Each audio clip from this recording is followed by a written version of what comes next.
હાય, ગુજરાત સમાચાર સાથે હું છું હેલી. તો આજકાલ રિયલ ટાઈમ સ્કેમ જે પબ્લિક પ્લેસીસ ઉપર થઈ રહ્યા છે એમાં બહુ જ વધારો થઈ રહ્યો છે. તો પબ્લિક પ્લેસ ઉપર કેવી રીતના સ્કેમ થઈ રહ્યા છે, બધાની હાજરીમાં કેવી રીતના સ્કેમ થઈ રહ્યા છે એ આપણે સૌએ જાણવું બહુ જ જરૂરી છે. સૌએ સજાગ રહેવાની જરૂર છે. એટલે આજનો વિડીયો એન્ડ સુધી જોજો. જો કેવી રીતના લોકો પબ્લિકમાંથી જ પબ્લિકની સાથે જ સ્કેમ કરી જાય છે. એ મોટા ભાઈ ફોન આપજો ને તમારો યાર પ્લીઝ. મારો ફોન ચોરી થઈ ગયો છે યાર. પ્લીઝ આપો ને યાર, મારા ઘરે ફોન કરવો છે.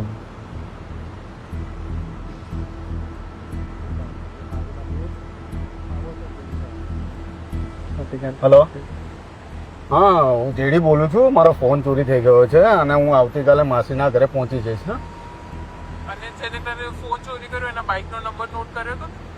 હા, મેં નંબર તો નોટ કર્યો છે ગાડીનો. હા, 1063. આ ભાઈ ગાડીનો નંબર નહીં પણ ઓટીપી આપી રહ્યા છે. હા, તો એક કામ કરો ને, માસીનો નંબર બી મને આપી દેજો. એકચ્યુઅલી મારી જોડે છે નહીં અત્યારે નંબર.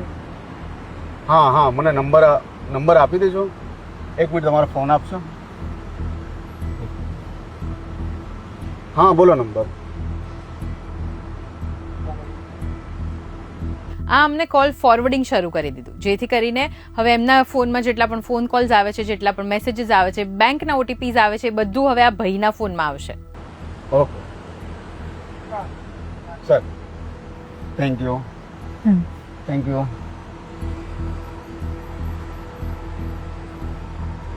કેવું નહીં, મોબાઈલ ચોરાઈ જાય તો ખબર ના રહે માણસને. કશે તારા જેવો કોઈ લાર્યા ખાતું. હે, ખાતામાંથી પૈસા ઉડી ગયા મારા પણ. હવે ખરેખર લાગે છે કે ભલાઈનો જમાનો નથી રહ્યો, કારણ કે આ તો આપણે કોઈને હેલ્પ કરવા જઈએ ત્યાં આપણે જ કૂવામાં પડીએ છીએ.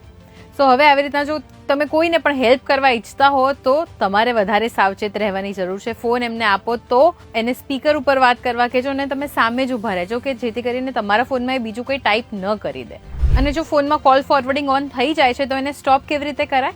એના માટે તમારે ડાયલ પેડ પર જઈને ટાઈપ કરવાનું છે ##002#, એટલે કોલ ફોરવર્ડિંગ સ્ટોપ થઈ જશે. અને જો તમારી સાથે સ્કેમ થઈ જાય છે તો ઇમિડિયેટલી 1930 ઉપર કોલ કરીને તમારી કમ્પ્લેન ફાઇલ કરો. કારણ કે એટલું યાદ રાખો કે જેટલી જલ્દી તમે કમ્પ્લેન કરશો એટલા જ હાઈ ચાન્સીસ છે તમને તમારા અમાઉન્ટ પાછા મળવાના. અને તમે આ વેબસાઇટ ઉપર જઈને પણ કમ્પ્લેન ફાઇલ કરી શકો છો. આઈ હોપ કે આજનો આ વિડીયો તમારા માટે યુઝફુલ રહ્યો છે. અને પ્લીઝ બધાની સાથે શેર કરજો, જેથી કરીને પબ્લિકમાં એ લોકો પણ સજાગ રહે અને એમના પૈસા બચી શકે. આવા જ ઇન્ફોર્મેટિવ વિડીયોઝ માટે તમે ગુજરાત સમાચારના પેજને ફોલો કરવાનું ના ભૂલતા.